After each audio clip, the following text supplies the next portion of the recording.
မင်္ဂလာပါဗျကျွန်တော်ဒီနေ့ဗာလေးပြောမလဲဆိုလို့ရှိရင်ကျွန်တော်ဒီနေ့ FM မှာပါတယ်နော် delay 2 floating delay 2ပေါ့နော် floating delay 2အကြောင်းကျွန်တော်ပြောမယ်ဗျအဲ့တော့ကျွန်တော်ကလောလောဆယ်ဒီမှာ piano တစ် line ကိုနော် missile insert 1နဲ့မှာထည့်ထားတယ်ပြီးတော့ delay ကိုကျွန်တော်ဒီမှာ bass အနေနဲ့ကျွန်တော် delay ကိုကျွန်တော်ခွဲထုတ်ထားတယ်ပေါ့နော် effect key ကကျွန်တော်ဒီထဲကို delay ထဲဝင်လာတာပေါ့ okay အဲ့တော့ကျွန်တော် note လေးတစ်လုံးကျွန်တော်ရေးလိုက်မယ်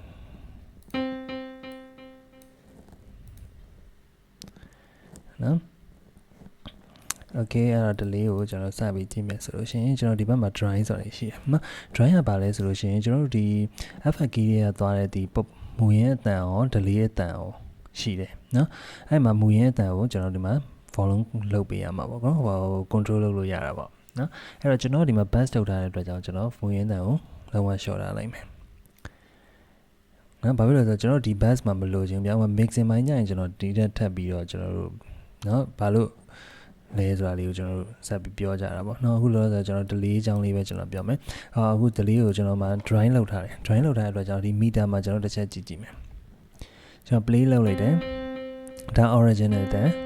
ဒီမှာဒါ delay တန်နော်ဒီဘက်ကအတန်ကြီးက delay ရွေးကြရတယ်ဒီမှာ delay bass မှာဆိုရင်ဒီ piano ကထွက်တဲ့ delay တန်တွေပဲကျွန်တော်ကကြားရမယ်နော်အဲ့တော့မှ drawing လေးကိုကျွန်တော်ဖြည်းဖြည်းချင်းစီကျွန်တော်တင်ကြည့်မယ်ဒီမှာလေဒါ delay မှာ drawing တန်လေးကတူတူလေးတက်လာပြီ delay တန်ကတော့အကျယ်ကြီးပဲရှိသေးတယ်ကျွန်တော်တဖြည်းဖြည်းချင်းထပ်တင်ကြည့်မယ်နော်ဒီမှာဆိုရင်ဒီမှာ drawing တန်ဒါ delay တန်ဒါဆို drawing ကအကျယ်ဆုံးဖြစ်သွားပြီဒီမှာဒီဟာနဲ့မှာဆိုရှင်ကြည့်နော်အတူတူပဲသွားတယ်နော်ဒါကတော့ drawing ပေါ့နော်ကိုလိုချင်သလိုကိုပိုင်ကိုဒီမှာကလီလို့ရမယ်လောလောဆယ်ကျွန်တော်ဒီမှာ drawing တန်လေးကိုကျွန်တော်ချထားမယ်နော်ဘာလို့ drawing တန်လေးချထားလဲဆိုတော့ကျွန်တော်ကျွန်တော်ပြောဆိုဒီဘက်မှာကျွန်တော် bass မှာ delay တန်ကြီးပဲကျွန်တော်လိုချင်လို့ပါနော် piano ရဲ့ delay တန်ကြီးပဲကျွန်တော်လိုချင်လို့ okay အဲ့ပြီးသွားရင်ဒီဘက်မှာရှိရနော်ဒီက input ကဘာလဲဆိုလို့ရှိရင်ကျွန်တော်တို့ဒီဘက်မှာ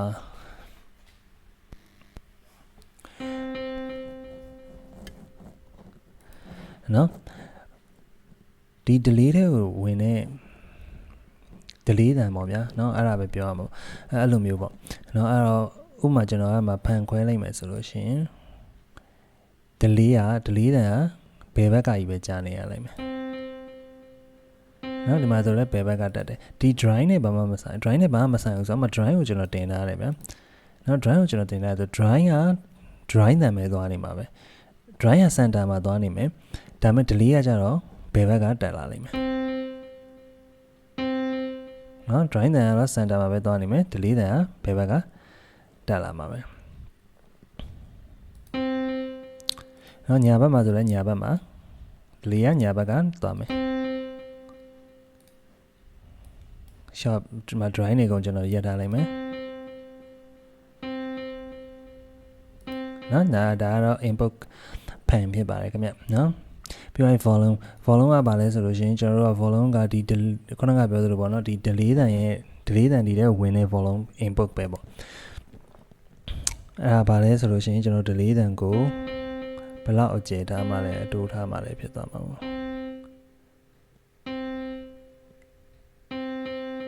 နော်ဒီ delay တဲ့ဝင်တဲ့ volume ပေါ့ဗျာအဲ့မှာအဲ့ဒါကိုဘယ်လောက်အတိုးကျယ်လုံးမှလဲ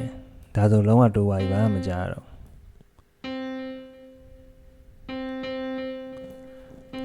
နော်ဒီမှာတိတာပြင်ချအောင်ကျွန်တော်ဒီမှာအကျယ်ကြီးကျွန်တော်လောက်ထားလိုက်တယ်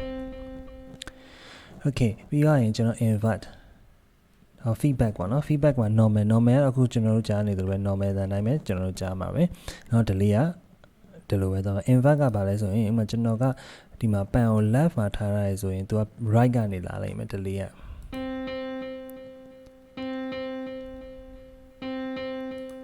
เนาะ right မှာထားရင် left ကနေလာလိုက်မယ် delay ကเนาะဒါကတော့ကျန်တဲ့ဟာတော့ကိုယ်ပိုင်ကိုထားခြင်းလို့ထားပါဗျာเนาะဟိုဒီကိုသရှင်မမူလီကပန်ကိုဘယ်လောက်ထားမှလဲပါညာပါเนาะဒါက invert ကအဲ့ဒါပါနောက် ping pong ကဘာလဲဆိုလို့ရှိရင်ကျွန်တော်တို့က ping pong ကဟိုဘက်ဒီဘက် left right သွားနေမှာပေါ့နော်ဥပမာကျွန်တော်တေချာမြင်အောင်ပြောမယ်ဆိုကျွန်တော်ပန်ကို left မှာထားလိုက်တယ် left မှာထားလိုက်တဲ့အချိန်ကျရင်တော့ဘယ်လိုလာမလဲဆိုလို့ရှိရင် right ကနေလာမယ် right left လာလိုက်မယ်နားထောင်ကြည့်အောင်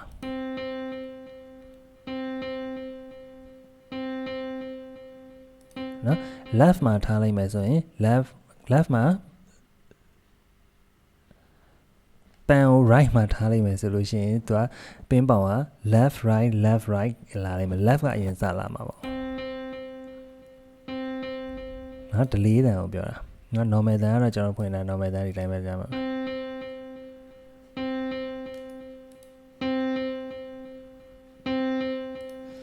နော် dry တန်ကိုကျွန်တော်ပြောတာ okay ဒါပင်းပေါင်သူကဒီမှာ volume ကပါတယ်ဆိုဒီ feedback ရဲ့ volume ကိုပြောချင်တာနော် feedback ရဲ့ volume ဆိုတာဘာလဲဆိုဥပမာကျွန်တော်တို့က volume ကိုလုံးဝအဆုံးထိကျလိုက်မယ်ဆိုဒီ feedback ကမရက်တော့ delay တိုင်းကြီးကမရက်တော့ဘူးဗျာကျွန်တော်မပိတ်မချင်းမရက်တော့တောက်လျှောက်သွားနေမှာဥပမာကျွန်တော်ဖွင့်ပြမယ်နော်မပန်ကိုမထားလိုက်နော်ပြန်ဖွင့်ပြမယ်ပန်ကိုစင်တာဒါကြီးကျွန်တော်ပြန်ဖွင့်ပြမယ်လုံးဝတောက်လျှောက်မပိတ်မချင်းကိုတောက်လျှောက်သွားနေတာမိုက် delay တိုင်းဒီ feedback တန်နော် feedback တန်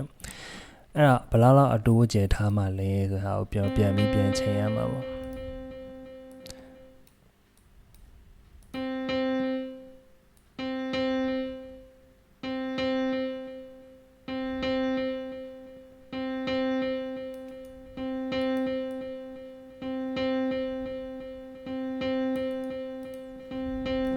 နော်ဒါကတော့ volume ဖြစ်တယ် cat ကဘာလဲဆိုလို့ရှိရင်ကျွန်တော်တို့ကဒီမှာပေါ့နော်ဥပမာနားထောင်ကြည့်နော်ဒီ feedback တန်ကိုကျွန်တော်တို့က high cat လုပ်တယ်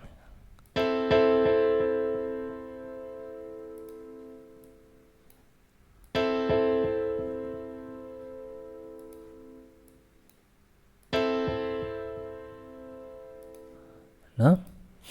feedback တန်ကိုကျွန်တော် high cat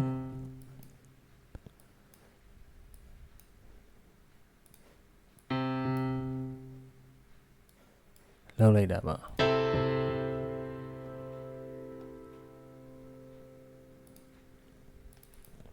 နော် high cat လောက်လဲပြပြချင်းစီကျွန်တော်ဒီမှာ high cat ဖြစ်သွားမယ်ပြီးသွားရင်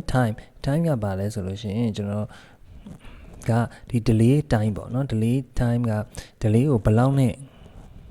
သွားမှာလဲပေါ့ဥပမာပြောချင်တယ် delay ကို8နှုန်းနဲ့သွားမလား quarter နှုန်းနဲ့သွားခုနကတောင်းဆိုဟာတောင်းအဲ့လိုလုံးပါလားဒါမှမဟုတ်တောင်းဆိုရင်ပြပြချင်းဒီ fail လောက်ပါမှာလားအဲ့လိုမျိုးအစိတ်အကျဲပေါ့နော် delay time အဲ့လိုပြောရမှာပေါ့အဲ့တော့အဲ့ဟာကိုကျွန်တော်ဥပမာပြမယ်ဆို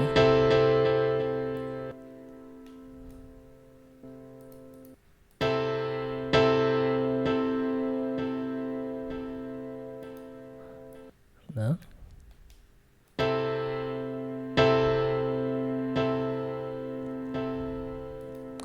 နော်အဲ့ဟာလေးကတကယ်တော့သူ timing တန်ဖိုးနဲ့ကိုက်ဖို့အရေးကြီးတယ်တကယ်တော့ timing နဲ့ကိုက်ဖို့အရေးကြီးတယ်ဆိုတဲ့ဟာကဟို mixing မှာဆိုလို့ရှိရင်တော့တန်ဖိုးနဲ့ကိုက်အောင်လုပ်ကြတယ်တချို့ဆရာကြီးတွေじゃတန်ဖိုးနဲ့မကိုက်ပဲလည်းလုပ်ကြတယ်เนาะဒီဟာတွေကတော့သူ technique နဲ့သူဟာတွေသူအများကြီးဖြစ်သွားတာပေါ့ဗျာမပြန်ဆက်ပြီးပြောနေလို့ရှိရင်ဟိုပေါ့နော်အဲ့တော့တန်ဖိုးနဲ့အကျဉ်းမြတ်တိုင်းတန်ဖိုးနဲ့ကိုက်ရမယ်ဗျာတန်ဖိုးနဲ့ကိုက်ဖို့အတွက်ကိုဘယ်လိုလုပ်လဲဆိုတော့ right click ခောက်လိုက်ဒီမှာ set မှာရှိတယ်เนาะဒီမှာဘယ်လောက်ပါ8နှုတ်လား quarter နှုတ်လားနော်16နှုတ်လား32လားပါညာပေါ့နော်အစားရှိရင်ကျွန်တော်တို့ပြောင်းလို့ရတယ်အဲ့လိုမဟုတ်ဘဲနဲ့ကျွန်တော်ဒီ delay time ကိုတွက်တဲ့နည်းတွေလည်းရှိတယ်နောက်ကျရင်ကျွန်တော်ကြော်ရင်ကျွန်တော်ပြောပြမယ်ပြီးသွားလို့ရှိရင်အဲ့ကောင်မှာတန်ဖိုးနဲ့မကိုက်ရင်ဘာဖြစ်လဲတန်ဖိုးနဲ့မကိုက်လို့ရှိရင်ခေါင်းကပြောသလိုပါဒီမှာလေးနားထောင်ကြည့်အဲ့တော့ကိုမလိုချင်တဲ့နေရာမှာကြားလာနိုင်တယ်တခြားအတန်တွေကိုသွားပြီးအနှောက်အယှက်ဖြစ်နိုင်တာပေါ့။နောက်ဥပမာဒီမှာတကောက်ဆိုရင်ကျွန်တော်ပြမယ်ဒီမှာဒေါက်ဘီလေးဖွင့်ပြမယ်။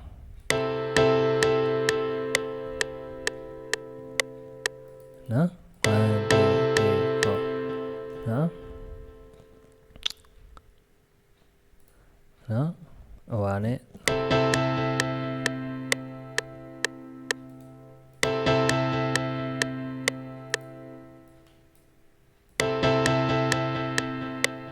နော်1 and 2 နဲ့သွားမယ်နော်အိမ်လုံးဖြစ်သွားမယ်အစားရှိတဲ့ပြင်ကျွန်တော်တို့ရွေးလို့ရမယ် နော် by offset ကဘာလဲဆိုလို့ရှိရင် offset ကကျွန်တော် left right မှာ millisecond လေးနည်းနည်းလေးခြားပေးလိုက်တာပို့ပြီး white ဖြစ်သွားအောင်ကျွန်တော်လုပ်လို့ရတယ်ပို့ပြီး white ဖြစ်သွားပါဥပမာတစ်ခါကျရင်ကျွန်တော် guitar တွေ multiple ထပ်ကြတယ်ထပ်တော့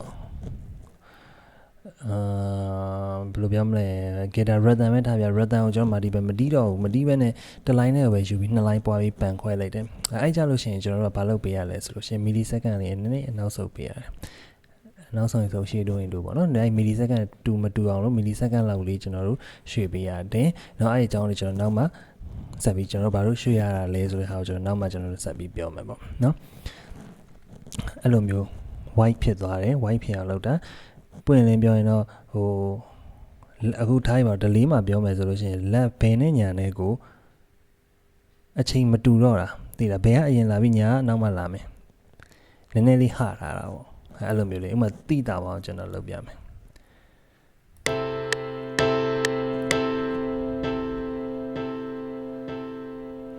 နော်အဲ့လိုနော်အဲ့နည်းနည်းအစိတ်ကလေးကျွန်တော်လုပ်လိုက်မယ်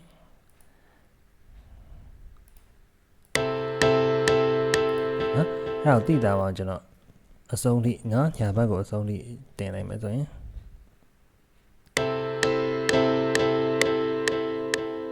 ဟုတ်လားနော်ဘယ်ကအရင်ကြားပြီးတော့မှညာအနောက်ကနေလိုက်သွားတယ်အဲ့လောက်ကြီးတော့မလိုဘူးပေါ့နော်မဒါဆိုလဲခုနကပြောဆိုညာအရင်ကြားပြီးတော့မှဘယ်ကနောက်ကနေလိုက်မယ်မီလီစက္ကန့်လောက်လေးဘယ်ကအနောက်ဆုတ်သွားတယ်ပေါ့နော်အဲ့တော့ဒါတချင်းကိုနည်းနည်း play ပဲရွှေ့မယ်ဆိုရင်တချင်းဒီကပို့ပြီး white ဖြစ်သွားတယ်ပေါ့အဲ့ဒါခုနကဘာမှမပါတယ်တန်ဘာမှမပါတယ်ဆိုတော့မနော်ဒီ center ကနေသွားမယ်နော်နည်းနည်းလေးကစားမယ်ဆို millisecond လောက်လေးအမှကျွန်တော်1 millisecond လောက်လေးရွှေ့လိုက်တယ်နော်ပို့ပြီး white ဖြစ်သွားတယ်နောက်တစ်ချင်းပို့ပြီး white ဖြစ်သွားအောင်လုပ်လို့ရမယ် market multiple တွေဘာညာကြရင်လည်းအဲ့လိုမျိုးဒါတော့ဒါကို amazing ကြလို့ရှိရင် amazing technique တွေဖြစ်သွားမှာပေါ့နော်အဲဆိုတော့ဒီခလုတ်လေးတွေအကုန်လုံးကိုဒါ amazing တွေအနေနဲ့ကတိလို့ရမယ်လို့မျှော်လင့်ပါတယ်ခင်ဗျအားလုံးပဲကျေးဇူးတင်ပါတယ်